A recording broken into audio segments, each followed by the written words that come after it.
ওয়ালাইকুম আসসালাম। তোমরা সবাই ভালো আছো? জি স্যার, ভালো আছেন? তোমাদের সবাইকে স্বাগত জানাচ্ছি এবং তোমাদের আজকে কোনো সমস্যা নেই, সবাই তো সুস্থ আছে আর উপস্থিত আছে, খুব ভালো, সবাই মোটামুটি উপস্থিত আছে, তাই না? আচ্ছা যাও, আমরা কাজ শুরু করি। তোমরা এই করো, যারা একটু মানে লম্বা তারা একটু পিছনে যাবো, আর যারা একটু খাটো তারা মানে তুলো, ঠিক আছে? ঠিক আছে, একে করলে হবে। কিন্তু তোমরা যারা বড় তারা আসছে তোমার দেখতে পাবে, ঠিক আছে? ধন্যবাদ। এবার জানলাটা একটু ঠিক করে দেবো, কারণ এটা বাতাস সমস্যা বস্তু দেখতে পাবে। এটা আছে ত্রিভুজ, তাই তো? তাই ত্রিভুজ আমরা কোন অধ্যায় বা কোন বিষয়ে ত্রিভুজ নিয়ে আলোচনা করা হয় জানো, ঠিক আছে? তাহলে জ্যা শব্দের অর্থ কি? জ্যামিতি শব্দের অর্থ? জ্যামিতি শব্দের অর্থ? আচ্ছা, তাহলে আজকে আমাদের পাঠের বিষয় কি? জ্যামিতির মৌলিক ধারণা। জ্যামিতির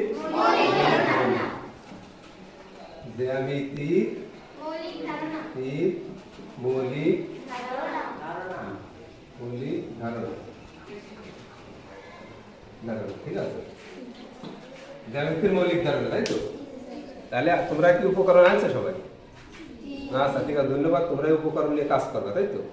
আমার কাছে কিছু উপকরণ আছে, তোমরা এগুলো তোমাদের দেওয়া হবে এবং দলীয়ভাবে তোমাদের ভাগ করা হবে, ভাগ করে তোমরা দলীয়ভাবে কাজ করবে, ঠিক আছে? এবং তোমাদের যে উপকরণ আছে সেগুলো তোমরা কি করে পরে বোর্ডে উপস্থাপন করো, তাই তো? তা আমি তোমাদের প্রথম কি করবো, দলীয়ভাবে ভাগ করবো, তাই তো? তাহলে 1 নম্বর দলের নাম কি? শাপলা। 1 নম্বর দল কি? শাপলা। 2 নম্বর গোলাপ, 3 নম্বর রজনীগন্ধা, 4 নম্বর বেলি। ঠিক আছে, আমরা 4টে দলে ভাগ করবো, তাই তো? এবং তোমরা দলীয়ভাবে কাজ করবে, ঠিক আছে? তাহলে তোমাদের উপকরণ দিব পরে আছে, তোমাদের একটু দেখায় তারপরে দিচ্ছি, ঠিক আছে?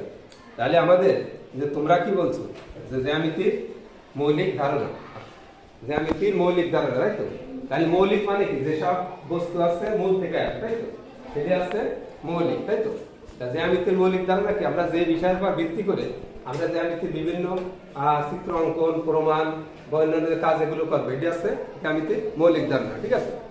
এখন জ্যামিতির মৌলিক ধারণায় প্রথম যে জিনিসটা আসে বা যে বস্তু আসে সেটা আছে কি? বিন্দু, তাই তো? তাহলে বিন্দু সম্পর্কে তোমার কোনো ধারণা আছে? যেহেতু তোমরা ষষ্ঠ শ্রেণীতে পড়ছো, তোমরা তো পঞ্চম শ্রেণীতে পড়ছো, তাই তো? তোমরা তো আগে হঠাৎ করে ষষ্ঠ শ্রেণীতে আসলে, তাহলে বিন্দু কি? বিন্দু সম্পর্কে তোমাদের কোনো ধারণা আছে? বিন্দু আছে তোমার মনে করে এরকম একটা ডট দিয়ে, এটি আছে বিন্দু। তাহলে বিন্দুর বৈশিষ্ট্য, বিন্দুর বৈশিষ্ট্য আছে, এর কি আছে? অবস্থান আছে, কিন্তু দৈর্ঘ্য, প্রস্থ, উচ্চতা কিছুই নাই, কিন্তু শুধুমাত্র অবস্থান আছে। কিন্তু থাকলেও জ্যামিতি শাস্ত্রে তোমার বিন্দুর যে উপযোগিতা বা বিন্দুর যে অবস্থান, এটা খুবই গুরুত্ব। আমরা যা কিছু করতে গেলে একটা বিন্দু করা যায়, তাই তো? আমরা একটা কেন্দ্র করতে গেলে কেন্দ্রবিন্দু লাগে, তাই তো? একটা রেখা করতে গেলে তোমার বিন্দু লাগে। এগুলো আছে গুরুত্বপূর্ণ অংশ, তাই তো? এই বিষয়ে তোমাদের মোটামুটি জানা আছে। তা এবার তোমাদের আমি, আমাদের তো দলীয় ভাগে ভাগ করে, তাই তো? তোমাদের এক এক দলের আছে এক একটা জিনিস দিচ্ছে, যদি একটি আছে মানে কালার একটু ডিসকালার আছে, তাহলে কালার কোনো সম্ভব হয়নি। দেখো তোদের একটা না কি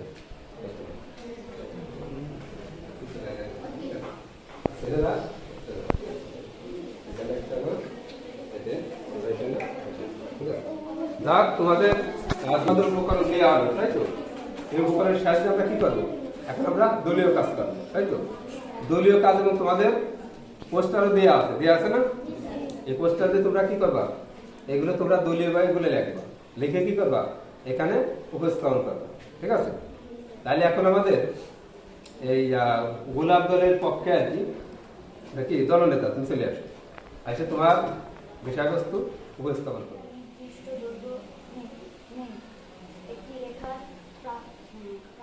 আচ্ছা, প্রথম চিত্রটি কি আছে? এটি একটি স্কেল। এটা কিসের সাথে তুলনা করা যায়? এটা রেখাংশের সাথে তুলনা করা যায়। তাহলে স্কেল আছে রেখাংশ, এটা স্থির থাকে, এটা উপর দিকেও বাড়ে না নিচের দিকেও বাড়ে না। ঠিক আছে। তারপরেরটা কি? পরের চিত্রটা কি? পরের চিত্রটা হলো একজন মানুষ, যা রশ্মির সাথে তুলনা করা যায়। এটি শুধু উপর দিকে বাড়ে, নিচের দিক বাড়ে না, অর্থাৎ যে কোনো একদিকে বাড়ে আর কি, তাই বোঝা যাচ্ছে, তাই তো? তাহলে এটা আছে রশ্মি, তাই তো? তারপরটা কি? এটা একটি গাছ, যা রেখার সাথে তুলনা করা যায়, কারণ এটি দুই দিকেই বাড়ে। দুই দিকে বাড়ে, তাহলে এটা আছে রেখা, তাই তো? আমরা কি জানলাম? রেখাংশ, রশ্মি আর আছে রেখা, এর বৈশিষ্ট্য সমূহ আমরা চিত্রের মাধ্যমে জানতে পারলাম, তাই তো? আচ্ছা, ঠিক আছে, ধন্যবাদ। আমার নাম মাসুরা। আমি গোলাপ দল থেকে উপস্থাপন করছি। রেখা, রেখার একটি নির্দিষ্ট দৈর্ঘ্য নেই, একটি রেখার প্রান্ত বিন্দু নেই। রেখাংশ নির্দিষ্ট দৈর্ঘ্য আছে, রেখাংশের দুটি প্রান্ত বিন্দু আছে। রশ্মি, একটি রশ্মি নির্দিষ্ট দৈর্ঘ্য নেই, একটি রশ্মির মাত্র একটি প্রান্ত বিন্দু আছে। এতক্ষণ যে তোমাদের যে দলীয় কাজ, তাই না? দলীয় কাজ তোমরা পরপর সবাই উপস্থাপন করছো, 4টা দলের পক্ষ থেকে, তাই না? 4টা দলের পক্ষ থেকে উপস্থাপন করেছে এবং তোমাদের উপস্থাপন খুব চমৎকার হয়েছে এবং তোমরা দেখছে দলীয় কাজ ভালোভাবে করেছো, তাই তো? এই জন্য তোমাদের ধন্যবাদ জানাচ্ছি। এবং তোমরা বাড়ি নিশ্চয়ই ভালো পড়াশোনা করো, তাই না? না তো করতে পারতে যাও, এটা ভালো হয়েছে। এখন আমি তোমাদের যে জোড়ায় কাজ, মানে দুজন করে যে কাজ, এই কাজটা দেবো, ঠিক আছে? এই কাজ দেওয়ার আগে তোমাদের এই বিষয়ে কিছু প্রশ্ন করবো এবং তোমরা এই বিষয়ে কতটা অবগত আছে সেটা তোমাদের যাচাই করা হবে এবং তোমরা দলীয় কাজ জোড়ায় কাজও করবে, ঠিক আছে? এখন যে আমরা জ্যামিতির একটা গুরুত্বপূর্ণ অংশ আছে স্থান। স্থান আছে, স্থান সম্পর্কে তোমাদের কোন ধারণা আছে? স্থান আছে কি নির্দিষ্ট জায়গা। স্থান কি বলো? জায়গা, তাই তো? স্থান আছে। তারপরে আর একটা জিনিস আছে, তল। তল দেখো এখানে এই যে বস্তুটা দেখতে পাচ্ছ, এটার নাম কি? না, এটার নাম তল না, এটা হচ্ছে ডাস্টার। এই ডাস্টারে কি আছে? একটা তল আছে না?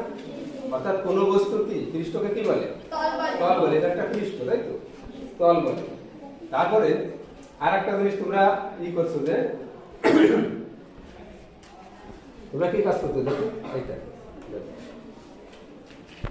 তোমরা এই জিনিসটা কি আসলে বলো? এটা কি রেখা, তাই তো? এর কি বৈশিষ্ট্য আছে? এর বৈশিষ্ট্য আছে দুই দিকে কি চলমান, দুই দিকে চলমান, তাই তো? তাহলে এটা আছে একটা রেখা। তোমরা এখানে পড়ছো একটা রেখার নির্দিষ্ট দৈর্ঘ্য নেই, কারণ কি এই দুইটা চলমান বিন্দু, তাই তো? এটা আছে রেখা। ধন্যবাদ।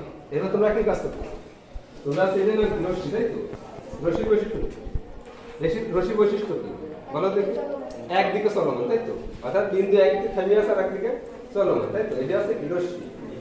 তারপরে এটা আছে কি? এটার নাম রেখাংশ। এর বৈশিষ্ট্য কি? কোনো দিকে চলে না, এটা এর দুইটা প্রান্ত বিন্দু আছে কিন্তু এটা কোনো দিকে চলে না, তাই তো? ঠিক আছে। আচ্ছা, এবার তোমরা কি কাজ করেছো দেখি? এটার নাম কি? ত্রিভুজ। এর বৈশিষ্ট্য কি? তিনটি বাহু আছে। আর কি আছে? তিনটি কোণ আছে, তাই তো? তিনটি কোণ আছে না? তিনটি কোণ আছে, তিনটি কোণ আছে, তাই তো? আর এর কি আছে? এর ভিতর যে কোণ, তিনটি কোণের সমষ্টি কত? তিনটি কোণের সমষ্টি আছে 180 ডিগ্রি, তাই তো? তাহলে এটা কিন্তু একটা জ্যামিতিক মৌলিক ধারণা, তাই তো? তাহলে আমরা কি জানলাম? আমরা বিন্দু সম্পর্কে জানলাম, স্থান সম্পর্কে জানলাম, তল সম্পর্কে জানলাম, তাই তো? এগুলো কিন্তু আমাদের জ্যামিতিক কি মৌলিক ধারণা। তারপরে তোমাদের কি দিছিলাম? এটা কি? এটা কি? এটা ত্রিভুজের বৈশিষ্ট্য কি? এর তিন বাহু কি সমান। আর তিন বাহু সমান এটাকে কি বলে? না, তিন ত্রিভুজ বলে, সমবাহু ত্রিভুজ। এর আর কি বৈশিষ্ট্য আছে? তিনটি কোণ আছে। আচ্ছা, তিনটি কোণের সমষ্টি কত? 180 ডিগ্রি। এখন এই ত্রিভুজটা যে আমরা এইভাবে ধরি, তাহলে কি এই জায়গা কত? এই জায়গা 90 ডিগ্রি কোণ আছে, তাই তো? এটা কি 90 ডিগ্রি কোণ আছে। আর বাকি কোণগুলো কি আছে? সূক্ষ্ম কোণ আছে, অর্থাৎ 90 ডিগ্রি চেয়ে কম। তাহলে 90 ডিগ্রি থাকলে এই ত্রিভুজকে কি বলে? সমকোণী ত্রিভুজ। তাহলে এই ত্রিভুজটা কি একটি সমকোণী ত্রিভুজ, তাই তো? এই সমকোণী ত্রিভুজ কিন্তু একটা গুরুত্বপূর্ণ উপাত্ত জ্যামিতিক শাস্ত্র, তাই তো? তাহলে এই জ্যামিতি তো আমরা এখন জ্যামিতি আমাদের অনেক মানে কি বলে মানে বিস্তৃতি লাভ করেছে এবং আমাদের বিভিন্ন ক্ষেত্রে আমাদের বাস্তব জীবনে জ্যামিতির ব্যবহার অনেক, তাই তো? কিন্তু আসলে প্রাথমিকভাবে জ্যামিতির যে ধারণা, সেই ধারণা কি করছে? যেসব বিজ্ঞানী যারা আছে বা গণিতজ্ঞ যারা আছে, তারা প্রথম জ্যামিতি কি করে? এই জ্যামিতি শাস্ত্রের মানে সূচনা করে। তাহলে প্রথম কোথা থেকে জ্যামিতির এইভাবেই তৈরি হয়? কোথা থেকে? কোন দেশ থেকে?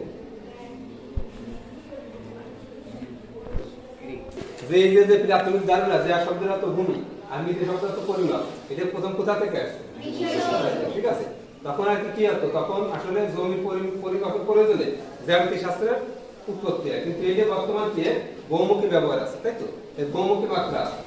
আচ্ছা, তাহলে এই জ্যামিতির যে খণ্ড খণ্ড ছিল, অর্থাৎ প্রথম দিকে এই কত খণ্ডে ছিল, মানে প্রথম মানে এই করে লিপিবদ্ধ কত সালে, মানে কত খণ্ডে এই যে জ্যামিতি, এই প্রথম আর কি জ্যামিতিকে প্রণালীবদ্ধভাবে বা পুস্তক আকারে বা সুসংগঠিতভাবে একত্রিত করে, তার নাম কি? ইউক্লিড।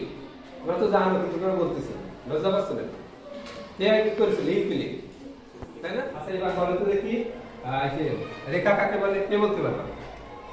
ঠিক আছে, ধন্যবাদ। তোমরা অনেক কাজ করেছো, দাও। আর তুমি বলো যে রেখা কাকে বলে? হ্যাঁ, ধন্যবাদ, খুব চমৎকার হয়েছে, খুব সুন্দর হয়েছে। ঠিক আছে, পাঠে যে মনোনিবেশ করেছে, ঠিক আছে, সেটি আমরা তোমাদের এখন মূল্যায়ন করবো। আমরা দেখো যাচাই করে তোমরা কতটা শিখতে পারছো, তাই তো? তাহলে এবার তাহলে তোমরা এবার বিন্দু কাকে বলে কে বলতে পারবে? আত্মর তো কে বলতে পারবে? বিন্দু কাকে বলে? আত্মর কে বলতে পারবে? এই যে পিছনে একজন এই করছে। আচ্ছা, তুমি বলো তো রশি কাকে বলো? একটি রশ্মির নির্দিষ্ট দৈর্ঘ্যে একটি রশ্মির মাত্র একটি প্রান্ত বিন্দু আছে।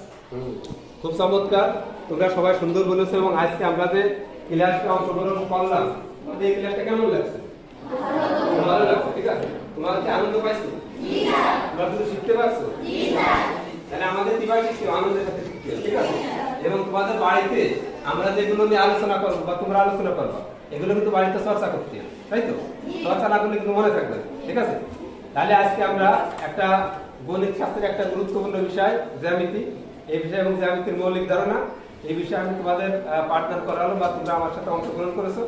এই অংশগ্রহণ করার জন্য আমি সবাইকে আন্তরিকভাবে ধন্যবাদ জানাচ্ছি। তোমরা সবাই সুস্থ থাকবা। খুদা হাফেজ, ধন্যবাদ।